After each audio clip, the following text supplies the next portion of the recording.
Bismillah. Assalamualaikum warahmatullahi wabarakatuh. Alhamdulillah. Alhamdulillahi rabbil alamin. Wa bihi nasta'inu ala umuri dunya waddin. Wassalatu wassalamu ala asyrafil anbiya'i wal mursalin sayyidina wa maulana Muhammadin wa ala alihi wa ashabihi ajma'in, amma ba'd. Allahumma inna nas'aluka ilman nafi'a wa rizqan thayyiba wa amalan mutaqabbala. Ya Allah, kami mohon kepadamu ilmu yang bermanfaat, rizki yang baik, dan amal ibadah yang diterima. Amin. Allahumma amin. Ma'asyiral muslimin wal muslimat, bapak-bapak, ibu-ibu rahimani wa rahimakumullah. Alhamdulillah, puji syukur senantiasa kita haturkan kehadirat Allah Azza wa Jalla. Tak lain tak bukan dikarenakan nikmat karunia dari sisinya, alhamdulillah masih kita rasakan sampai saat ini dengan begitu banyaknya dan begitu besarnya. Sekarang kita berada di tanggal 22 Juni tahun 2024 atau bertepatan dengan tanggal 15 ya, 15 Dzulhijjah. Salah ya. 15 Dzulhijjah 1445 Hijriah. Sudah terlewati beberapa pekan yang lalu, Bapak Ibu sekalian, sebuah ibadah besar di bulan Dzulhijjah sejak tanggal 1-nya sampai tanggal 10-nya, puncak ibadah di bulan Dzulhijjah kemarin. Kita memohon kepada Allah Azza wa Jalla seluruh amal kita di bulan Dzulhijjah kemarin, baik baca Quran kita, sedekah kita, menyembelih korban kita, salat Idul Adha kita, dan juga seluruh amalan ibadah yang lain, semoga diterima oleh Allah Azza wa Jalla. Amin. Allahumma amin. Bapak Ibu sekalian rahimani wa rahimakumullah, meskipun sebuah ibadah besar sudah terlewati, tetapi yang namanya ibadah itu enggak langsung berhenti setelahnya. Bahkan ini termasuk prinsip kita kaum muslimin.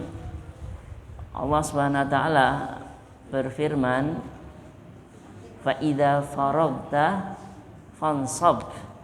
Dan jika engkau telah menyelesaikan sebuah kesibukan, ibadah dan yang lainnya, fansab, maka persiapkan ada ibadah yang lainnya lagi. Di depan kita Bapak Ibu sekalian, bulan Muharram 1446 Hijriah sudah menanti.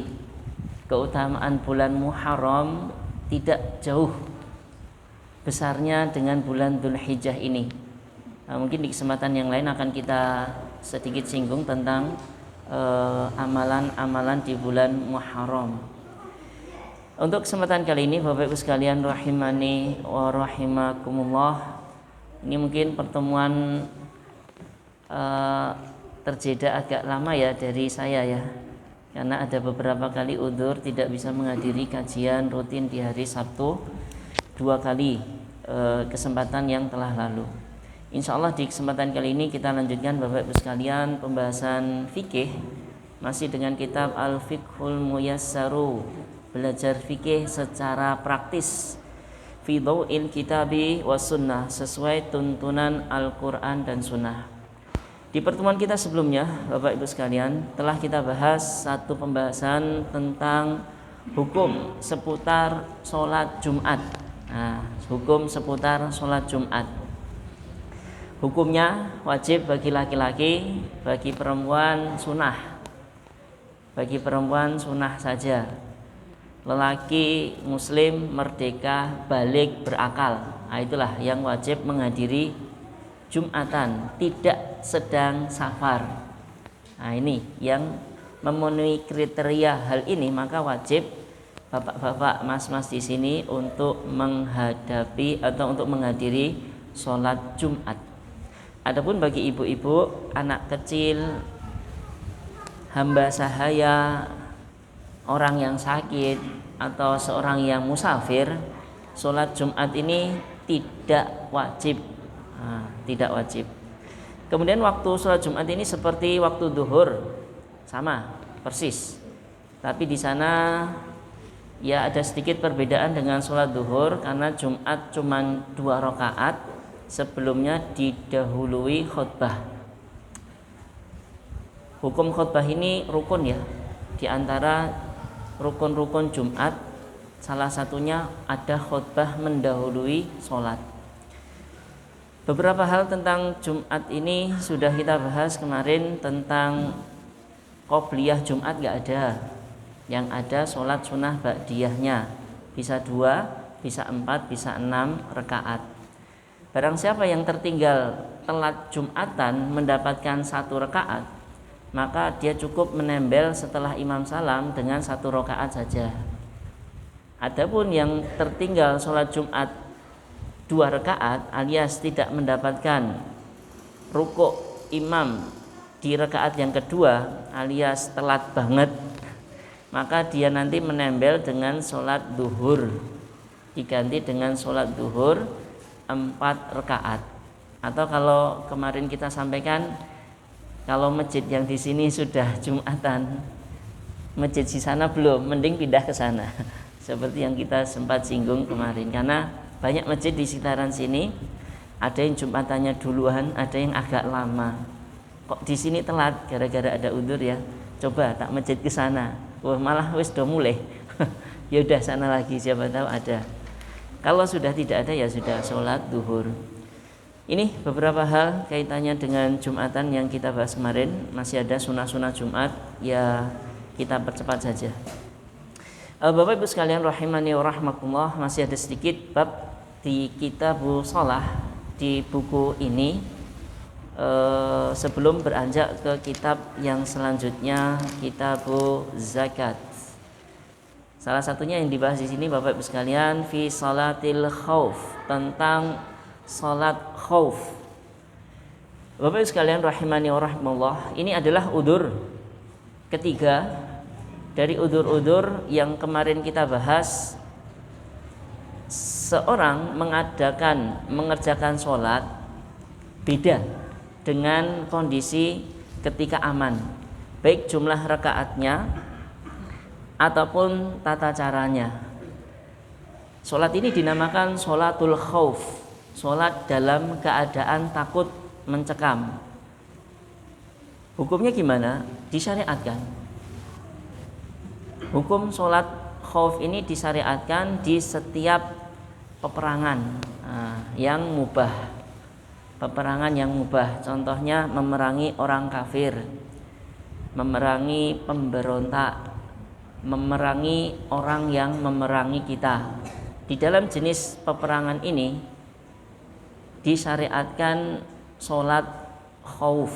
Jadi tetap ya, sholat tidak gugur, tapi dikerjakan dengan cara yang agak beda, karena dalam kondisi yang di depan ada musuh di sana. Ternyata Bapak Ibu sekalian, enggak mesti di peperangan, di dalam kondisi takut mencekam yang lainnya, lari dari serangan hewan buas, kemudian lari dari orang yang mau menyerang kita, orang dolim yang mau menyerang kita, kok pas ngepasi waktu sholat tetap dilakukan meskipun dikerjakan tidak seperti biasanya. Tentang dalil pensyariatan salatul khauf ini Bapak Ibu sekalian ditunjukkan di dalam Al-Quran surat An-Nisa 102. Ini dalam kondisi peperangan ya. Allah Ta'ala berfirman, wa idza kunta fihim fa aqamta lahumus shalah. Dan jika engkau wahai Nabi sedang berada di tengah-tengah pasukan kaum muslimin, maka dirikanlah sholat. Faltakum ta'ifatun minhum ma'aka, maka sekelompok orang dibagi dua kloter. Satu kelompok sholat bareng Nabi. Wal ya'khudhu aslihatahum, pas sholat ini bawa senjata, senjatanya dibawa pas sholat, pedangnya dibawa, enggak diletakkan. Fa idza sajadu, falyakunu min waraikum wal ta'ti ta'ifatun ukhra. Kalau rombongan yang pertama ini sudah sujud alias sujud kedua, mau berdiri ke rakaat kedua, maka Nabi berdiri sebagai imam. Gelombang pertama tadi dia nanti sholat sendiri cepat untuk menggenapkan 2 rakaat salam. Setelah itu gantian, Nabi masih sholat ini, Nabi masih sholat. Yang berjaga tadi gantian sholat, yang sholat gantian berjaga. Jadi ini agak beda dengan tata cara sholat jamaah biasanya. Ya biasanya ya imam, makmum, jamaah bareng, nggak ada yang berjaga. Tapi kalau ini satu kelompok bersolat duluan sama Nabi, pas Nabi mau bangkit ke rakaat kedua, mereka yang di belakang sholat pertama ini sholat di rakaat keduanya dicepatkan, kemudian salam keluar dari shaf, gantian masuk ke kelompok yang berjaga menjadi sholat, ikut di rakaat kedua Nabi, di rakaat kedua Nabi. Nanti Nabi tahiyat mau salam, yang jamaah ini kan baru 1 rakaat ini, nanti mereka langsung berdiri lengkapi 1 rakaat berikutnya jadi 2, duduk tahiyat bareng Nabi, Nabi salam, mereka ikut salam bareng Nabi. Ini salah satu jenis sifat sholat khauf yang diriwayatkan oleh sahabat Sahal bin Abi Hasmah al-Ansari. Ini salah satu sifat sholat khauf yang pernah Nabi dan para sahabat lakukan di peperangan Dzatur Riqa. Ini tatkala musuh berada di belakang kiblat ya. Jadi musuh berada di belakang kiblat, sholatnya seperti ini. Jadi Nabi dengan sebagian sahabatnya sholat duluan, sebagian berjaga hadapi musuh sana, tahu-tahu diserang, waspada. Nanti kalau beneran diserang pas sholat, nanti ini ya nggak batalin ya, langsung balik ikut perang dalam kondisi sholat, berkecamuk sholat, dalam peperangan berkecamuk tetap melakukan sholat. Itu kondisi darurat karena waktu sholat itu terbatas ya, apalagi subuh pendek banget, asar maghrib ya, zuhur sama asar agak panjang, maghrib pendek ya, maghrib pendek, jadi harus segera dilakukan di waktunya. Akhirnya banyak rukun-rukun, berdiri menghadap kiblat, tumak nina, itu nggak dapat, tapi tetap harus dilakukan karena kondisi yang memaksanya. Wallahu ta'ala alam. Ada beberapa syarat sholat khauf ini bisa dilakukan. Yang pertama, sudah masuk waktu sholat, dan khawatir akan hilang kalau ditunda, musuhnya tetap ada terus. Yang kedua, syarat boleh melakukan sholat khauf ini adalah dikhawatirkan musuh itu menyerang ketika kaum muslimin pas sholat. Bayangkan Bapak Ibu sekalian rahimani warahmatullah, musuh di sana kondisi perang, kabeh do sholat, nggak ada yang ngawasi sana, dikerjakan sholat seperti biasa kayak kita. Wah, ini musuh tahu, ya langsung nyerang.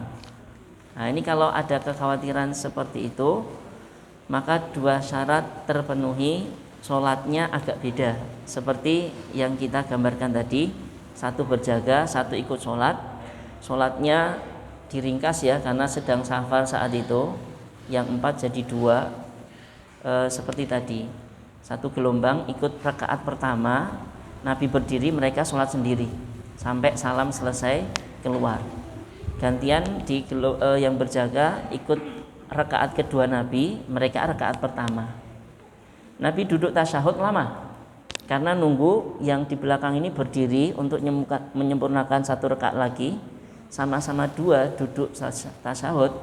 Nabi setelah itu baru salam, diikuti salamnya makmum yang di belakangnya. Wallahu ta'ala alam.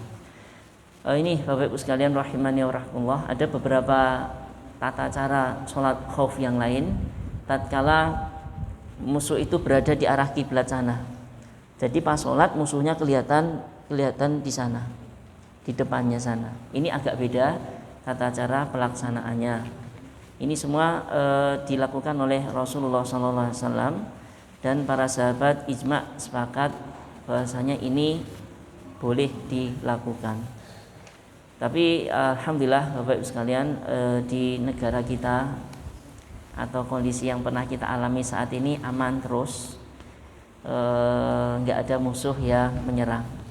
Tapi kalau dalam kondisi qadarullah nanti misalkan ada kondisi seperti ini, insya Allah bisa dipraktekkan.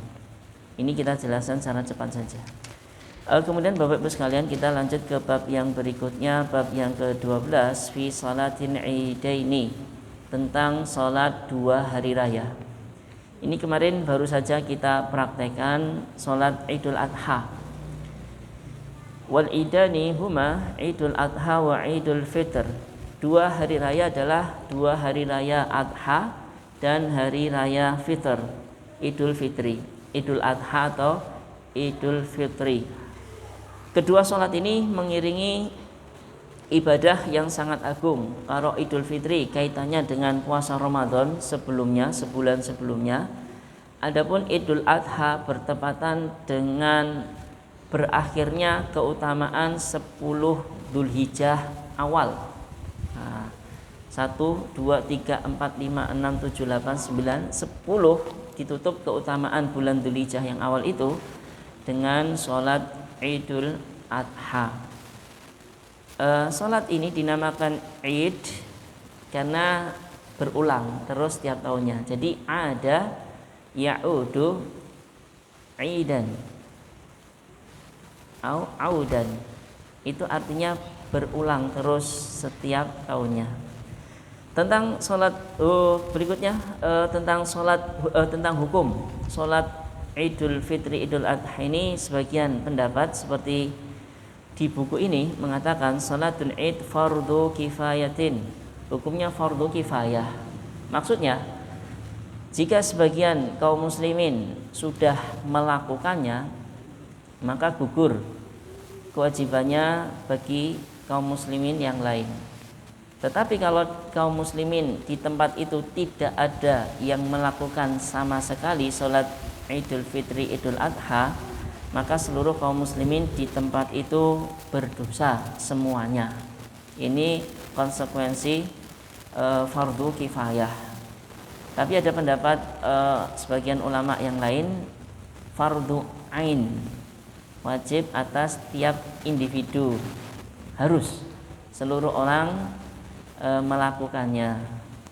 Jadi enggak cukup sebagian saja, sebagian yang lain enggak, tapi harus wajib semuanya melakukan. Ini berdasarkan kebiasaan Nabi SAW. Beliau senantiasa melakukan Idul Fitri Idul Adha, tidak pernah bolong, langsung dilakukan terus. Begitu juga sahabat-sahabat beliau sepeninggal beliau pun juga sama, senantiasa melakukan sholat ini, enggak ada yang pernah meninggalkannya. Bahkan ada satu riwayat Nabi memerintahkan perempuan, padahal perempuan itu asalnya sholatnya di rumah. Sholat 5 waktu itu perempuan di rumah. Tetapi ketika Idul Fitri Idul Adha, perempuan disuruh keluar rumah untuk menghadiri musola, tanah lapang yang ditunaikan sholat Idul Fitri Idul Adha bersama kaum muslimin laki-laki yang lain. Kecuali perempuan nanti yang sedang haid tetap datang untuk mendengarkan khutbah, tapi agak minggir, tidak di soft perempuan yang sholat di belakang, kalau enggak di samping kanan, di samping kirinya. Cukup mendengarkan khutbah saja bagi perempuan yang haid. Ini menunjukkan pentingnya sholat Idul Fitri Idul Adha, sampai-sampai wanita diperintahkan seperti itu, yang pada asalnya perempuan itu di rumah. Apalagi bagi laki-laki, lebih lagi untuk layak untuk mendatangi sholat Idul Fitri Idul Adha. Kalau tidak, berdosa laki-laki ya. Tentang sholat Idul Fitri Idul Adha ini insya Allah mudah nggih. Tentang waktunya, waktu duha. sampai sebelum duhur. Waktunya longgar ya. Jadi sejak jam 6 lebih sedikit itu sampai menjelang duhur itu waktu ditunaikan sholat hari raya. Tempat pelaksanaannya disunahkan untuk dilakukan di tanah lapang di luar bangunan kalau bisa, kalau ada dan memungkinkan. Ini berdasarkan hadis Abu Sa'id Al-Khudri radhiyallahu anhu, kana Nabi sallallahu alaihi wasallam yakhruju fil fitri wal adha ilal musalla. Beliau Nabi sallallahu alaihi wasallam keluar menuju Idul Fitri, Idul Adha, salat Id, menuju musalla. Musalla di sini adalah tanah lapang. Bukan musalla masjid kecil itu nggih. Nah, ini istilah yang terjadi penyempitan makna ya di dalam bahasa Indonesia. Mushola itu kalau dalam definisi syar'i di hadis ini ya ruju ilal musola, Nabi pergi ke musola. Makna musola ini adalah tanah lapang di luar bangunan, bukan di masjid. Nah, ini hadis ini disalahpahami oleh sebagian orang. Kalau Bapak Ibu pernah ke Jawa Timur, yang saya dulu pernah belajar di Jember beberapa tahun di sana, tetangga-tetangga kita orang Jember itu agak unik ya pelaksanaan Idul Fitri, Idul Adha-nya. Kalau kita pas melaksanakan itu di tanah lapang di luar kampus itu ada sawahan yang sudah diuruk belum dibangun di sana. Tetapi tetangga-tetangga sekitar kampus itu pada sholat di musola-musola kecil. Kalau ini masjid ya, kalau musola di sini di mana ya contohnya? Nggak ada ya kayaknya. Adanya masjid-masjid semua ini yang dipakai Jumatan. Kalau di sana Bapak Ibu sekalian, musola kecil yang biasa dipakai sholat selain sholat Jumat itu mereka sholat Idnya di sana. Jadi satu kampung ngumpul di musola kecil, kampung yang lain di musola kecil semuanya. Nah, ini salah memahami hadis ini ya khruju ilal musola diartikan musola kecil yang seperti masjid-masjid kecil mereka. Wallahu ta'ala alam. Ini harus mengembalikan makna hadis kembali ke makna bahasa Arab ya, jangan diartikan ke bahasa Indonesia, nanti jadinya salah. Kenapa lebih sunnah dilakukan di tempat lapang daripada di masjid? Wallahu ta'ala alam. Tujuannya idharu hadhihi syairah, menampakkan syiar ini. Jadi kalau dilakukan di tanah lapang Bapak Ibu sekalian, syiar kaum muslimin melakukan sholat ini bareng-bareng berjamaah, apalagi penentuan Idul Fitri, Idul Adha-nya sama, ini syiar kaum muslimin lebih nampak. Wah, Masya Allah ya, kaum muslimin di daerah sini kompak, semuanya sholat, Masya Allah, kuat Islam di kampung ini. Musuh pengen macam-macam kesini, ya nggak berani. Ini wallahu ta'ala alam salah satu tujuan kenapa disunahkan di tempat lapang dibandingkan di masjid. Tetapi kalaupun dilakukan di masjid nggak ada masalah.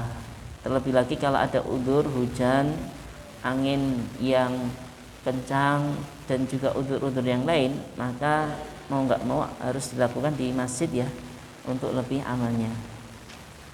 Kemudian tentang berikutnya tentang sholat Idul Fitri dan Adha ini Bapak Ibu sekalian, tata caranya insyaallah sudah mafhum, sudah difahami, sudah kita lakukan 2 rakaat sebelum khutbah. Ini bedanya dengan Jumat ya. Jumat itu khutbah duluan baru sholat. Kalau Idul Fitri, Idul Adha sholat dulu baru khutbah. Ini berdasarkan perkataan Umar radhiyallahu anhu, sholatul fitri wal adha rakaatani. Sholat Idul Fitri, Idul Adha itu 2 rakaat. Tamamun ghairu qasrin, sempurna bukan dikosor. Ala lisani nabiyikum, menurut lisan ucapan nabi kalian. Waqad khaba man iftara, sungguh rugi orang yang berbuat dusta, alias yang punya pendapat selain ini. Kemudian tentang tata caranya ada di rakaat pertama itu takbiratul ihram, kemudian takbir tambahan sebelum ta'awud. Takbir tambahan ini ada 6 kalau di sini. Jadi biasa Bapak Ibu sekalian, Allahu Akbar ini takbir pertama, namanya takbiratul ihram. Sebelum baca ta'awud dan juga bacaan-bacaan berikutnya istiftah dan al-fatihah, di situ ada takbir tambahan. Kalau di sini mengambil pendapat karena ini tulisan ulama Hanabilah ya, mazhab Hambali. Setelah takbiratul ihram itu 6. Takbir tambahannya 6. Allahu Akbar, Allahu Akbar, Allahu Akbar. Nanti di rakaat kedua setelah bangkit dari sujud itu 5 takbir tambahannya. Tentang masalah ini longgar, luas. Kalau mau membaca lebih lanjut takbir tambahan di rakaat pertama dan di rakaat kedua setelah takbiratul ihram itu nggih, itu total ada sekitar 19 pendapat. Semuanya bersumber dari sahabat Nabi Sallallahu Alaihi Wasallam. Imam Ahmad rahimahullahu taala memiliki solusinya ya, nggak ada masalah ngambil takbir tambahan yang segini. Ada yang bilang 7, keduanya 5. Ada yang bilang ini 6 kemudian 5. Ada yang bilang pendapat lagi 7, 7. Ada yang bilang pendapat lagi 3, 3 dan seterusnya.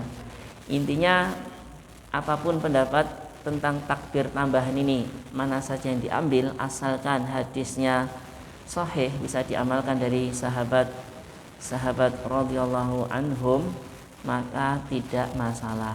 Jangan dijadikan ajang perpecahan. Karena ada di sebuah tempat Bapak Ibu sekalian, ini ulama madhab Hanafi, ini madhab Hambali, takbirnya beda. Akhirnya dilakukan di hari itu sholat idnya 2 gelombang. Gelombang pertama madhab Hambali plus jamaahnya, kemudian setelah itu gelombang kedua yang madhab Hanafi dan jamaahnya. Ini tentu terjadi perpecahan, padahal masalahnya cuma di takbir tambahan saja. Wallahu ta'ala alam. Jadi kalau kita sebagai makmum takbir tambahan ini ya sudah ikuti saja. Kalau saya tanya Bapak Ibu sekalian, pas takbir tambahan ini Bapak Ibu ngitung nggak jumlahnya berapa? Atau ngikut imamnya saja? Jangan-jangan ping rolas Pak. Ada yang pernah ngitung? Nah, enggak ya, kalau saya pribadi ya ikuti imam saja. Imamnya 7 ikut 7, imamnya 6 ya ikut 6. Wallahu ta'ala alam. Imamnya lupa ya udah enggak apa salah. Pernah nggih Bu? Pernah Bapak? Oh kemarin lupa malah? Enggak apa-apa ya. Karena takbir tambahan ini wallahu ta'ala alam hukumnya cuman sunnah. Sunnah di dalam sholat itu tidak menyebabkan apa-apa di sholat itu. Tidak harus sujud sahwi juga, tidak perlu ditasbih subhanallah, enggak perlu karena hanya sekedar sunnah saja. Hanya sekedar sunnah saja. Wallahu ta'ala a'lam. Kemudian setelah takbir tambahan tadi biasa baca ta'awud, istiftah, al-fatihah, kemudian disunahkan di rakaat pertama kalau bisa ada beberapa pilihan bacaan surat ya. Ini berdasarkan hadis Aisyah, hadisnya riwayat Ahmad dan juga Ibnu Majah. Rakaat pertama membaca surat Sabbihisma Rabbiyal A'la, surat Al-A'la. Rakaat kedua membaca Hal Ataka Hadithul Ghasyiyah, surat Al-Ghasyiyah. Kemudian di riwayat yang lain, dan ini juga sahih, riwayat Imam Muslim, dahulu Nabi SAW membaca di rakaat pertama itu Qaf wal Qur'anil Majid sampai selesai. Kemudian di rakaat kedua beliau membaca Al-Qamar, Iqtarabatis sa'atu wan syaqqal qamar. Itu ada 2 pilihan bacaan surat di Idul Fitri, Idul Adha. Tapi yang biasanya kita yang pertama tadi nggih, yang lebih ma'ruf, biasa didengar masyarakat dan sudah dihafal oleh makmum imam-imamnya. Adapun Qaf dan Al-Qamar ini agak panjang dan juga sebagian imam juga nggak hafal surat ini. Ya nggak ada masalah, ini hanya pilihan saja sunnah. Adapun bacaan selain surat ini nggak ada masalah juga. Kemudian Bapak Ibu sekalian rahimani wa rahmatullah, pembahasan berikutnya tentang khutbah ya. Khutbah itu terletak setelah sholat. Ini insya Allah sudah paham ya, sudah nggak ada masalah. Kemudian berikutnya qada'ul id, mengqada' sholat id. Ini terkadang ada udzur Bapak Ibu sekalian rahimani wa rahmatullah, kita ketinggalan sholat id, jamaah sudah selesai. Apakah kita pas datang telat ini dianjurkan untuk mengqadha sholat? Wallahu ta'ala alam. Kalau di sini dibahas la yusannu liman fatathu sholatul id qadha'uha, tidak disunahkan bagi orang yang tertinggal dari salat id untuk mengqadha, tidak disunahkan. Alasannya tidak ada dalil dari Nabi SAW. Ini alasan yang pertama, nggak ada dalilnya mengqadha salat id bagi yang tertinggal. Ya sudah lewat waktunya. Alasan yang kedua, bi annaha salatun dzatu ijtima'in muayyanin fala tushra'u ila ala hadzal wajhi. Karena salat id ini adalah salat yang disyariatkan di jamaah yang sudah ditentukan, tidak disyariatkan selain dengan cara ini. Salat dewe, masuk salat dewe, nah, nggak disyariatkan. Wallahu ta'ala alam. Ini satu pendapat ya sebenarnya. Kalau kita sedikit membaca rujukan yang lain tentang qadha salat id ini, ada beberapa ulama yang mengatakan ada qadha salat id itu, nggak ada masalah, silakan diqadha salat id ini meskipun sendirian. Tapi kalau ngepasi khutbah, jadi pas datang ke lapangan sudah selesai, imam sudah khutbah, dianjurkan untuk mendengarkan khutbah terlebih dahulu, baru setelah itu dia mengqadha salat idnya untuk mendapatkan dua keutamaan, mendengarkan khutbah dan juga salat idnya. Wallahu ta'ala alam. Jadi masalah ini ada khilaf para ulama tentang mengqadha salat id. Di sini ditulis tidak disunahkan, tapi di pendapat yang lain disunahkan. Kemudian masalah yang berikutnya sunah id. Ini insya Allah mudah juga kita percepat. Bapak Ibu sekalian, tatkala Bapak Ibu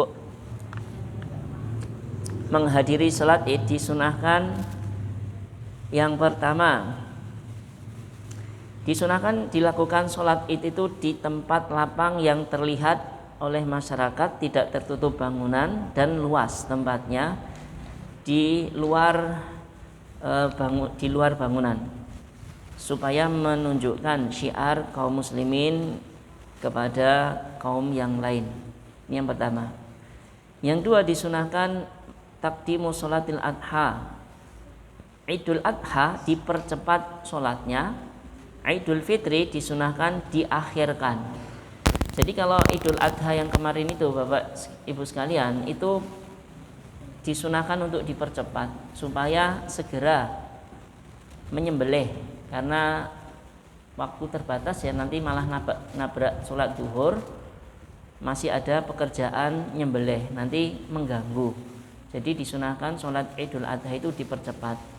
Ya kalau waktu duha sudah masuk jam 6:15, jadi jam 6 itu sudah diworo-worokan, sudah harus pada datang, kalau enggak nanti tertinggal. Nah gitu nggih, jam 6:15 langsung dimulai sholat Idul Adhanya. Adapun sholat Idul Fitri diakhirkan mungkin sekitar 6.30 atau 6.40 supaya kaum muslimin yang belum bayar zakat fitrah malamnya ada waktu untuk mengeluarkan zakat fitrah ini di pagi harinya. Jadi tidak berdosa gara-gara telat mengeluarkan zakat fitrahnya, sudah terlanjur sholat Idul Fitri. Ini sunnah. Kemudian ketiga, sunnah tentang menghadiri sholat Id ini disunahkan untuk makan, untuk menghadiri sholat Idul Fitri dengan beberapa kurma. Adapun kalau sholat Idul Adha sebelum berangkat tidak disunahkan untuk makan sampai nanti sholat. Nanti bedanya sholat Idul Fitri Idul Adha. Idul Fitri sebelum berangkat makan kurma beberapa dulu, Idul Adha enggak, makannya nanti setelah sholat Id. Kemudian yang keempat, disunahkan bersegera dengan cara berjalan kaki dan mendekat dengan imam, jangan jauh-jauh di belakang untuk mendapatkan keutamaan menunggu sholat. Kemudian yang kelima, yusannu an yatajammal al-muslim wa yaktasil, disunahkan berhias, berdandan bagi bapak-bapak ya, laki-laki, dan mandi dan memakai baju yang terbaik dan memakai parfum khusus bagi laki-laki. Bagi ibu-ibu ya pakaian biasa, tidak boleh memakai parfum. Tidak boleh memakai parfum. Yang keenam, disunahkan an yakhtuba fi salatil Id bi khutbatin jami'atin. Tentang khutbah disunahkan untuk mengangkat tema-tema yang berkaitan dengan momen saat itu ya. Kalau Idul Fitri kaitannya dengan pasca Ramadan, kalau Idul Adha kaitannya dengan adab-adab menyembelih dan hari tasyrik dan seterusnya. Jadi temanya disesuaikan. Kemudian di khutbah ini disunahkan untuk nasihat khusus bagi perempuan. Setelah nasihat umum di awal khutbah, ditutup di khutbah akhirnya itu khusus untuk perempuan, ada nasihat bagi mereka.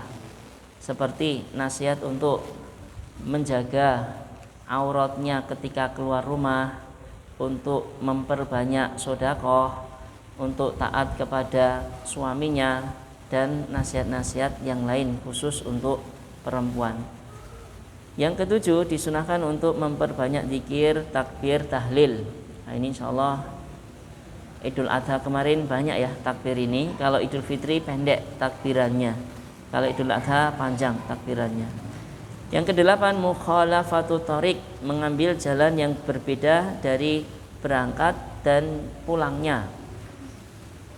Wa yarji'u min thariqin akhar, berangkat di satu jalan, pulang di jalan yang lain.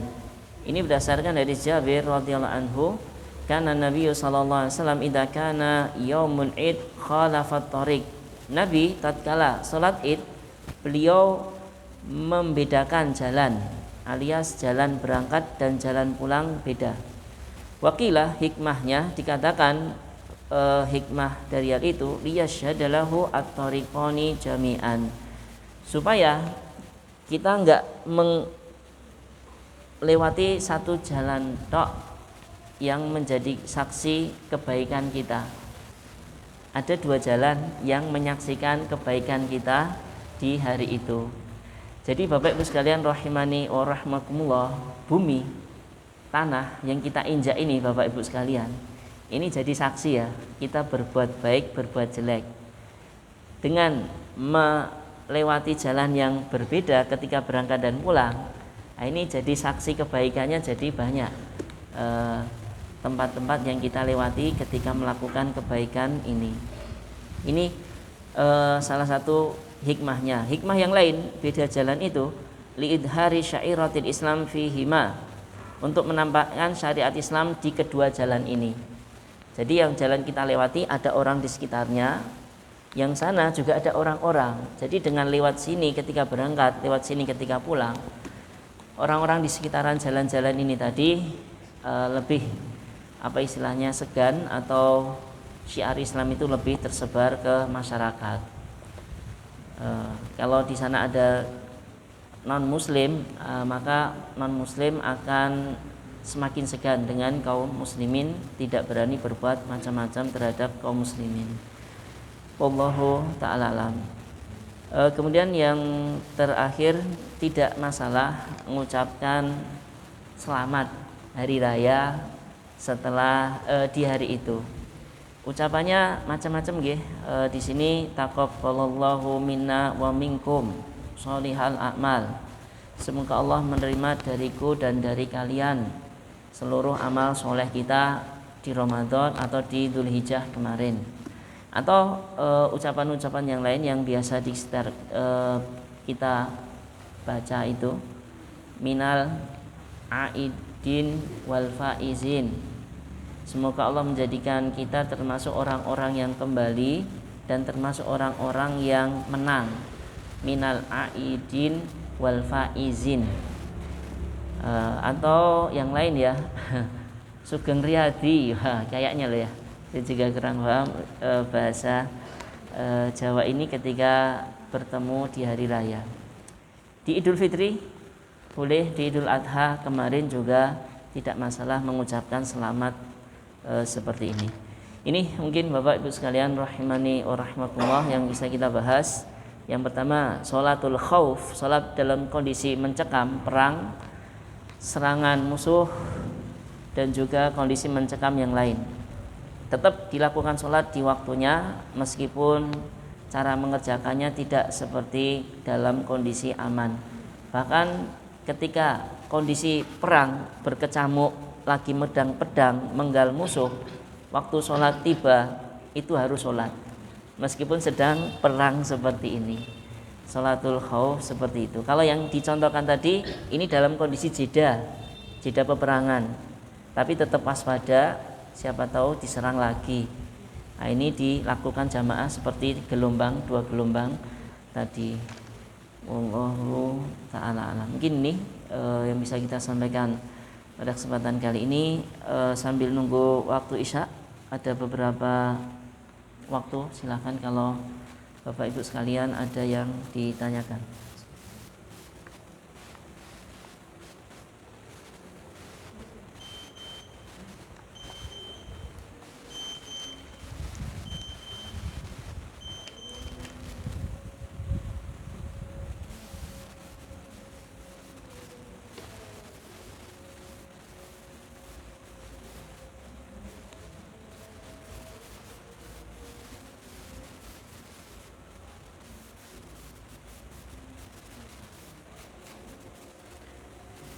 Adapun satu fenomena yang kemarin sempat tersebar ya, di UIN Malang kalau nggak salah, imam dan khotib dari dosen perempuannya.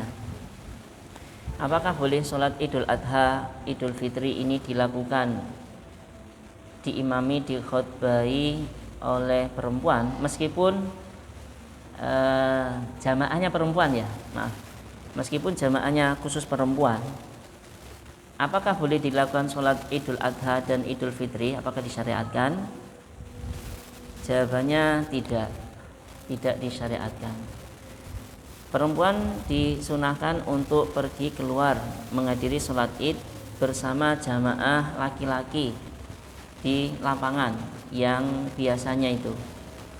Tidak boleh mengkhususkan tempat sendiri di rumah ataupun di gedung yang di sana dihadiri khusus perempuan, yang khotib sama imamnya juga perempuan. Kalau sholat jamaah biasa nggak ada masalah. Tapi kalau sholat Idul Fitri, Idul Adha, wallahu ta'ala alam, ini sudah ditanyakan ke beberapa masyayikh ya, nggak ada. Bahkan itu termasuk bid'ah, ibadah yang tidak ada tuntunannya, yang harus kita hindari. Perempuan sholat Id iya, tapi bersama laki-laki di shaf paling belakang, laki-laki di depan, perempuan di belakang, seperti yang biasa kaum muslimin lakukan. Jadi ada Pak, kemarin di UIN Malang itu flyer seperti itu di UIN Malang. Ini harus dijelaskan ya biar tidak jadi pembenaran. Wallahu ta'ala alam. Semoga yang disampaikan ini bermanfaat bagi saya pribadi dan juga jemaah sekalian. Insyaallah kita sambung pembahasan berikutnya di pertemuan berikutnya. Kita akhiri subhanakallahumma wa bihamdika asyhadu an la ilaha illa anta astaghfiruka wa atubu ilaik. Wa akhiru da'wana alhamdulillahi rabbil alamin. Assalamualaikum warahmatullahi wabarakatuh.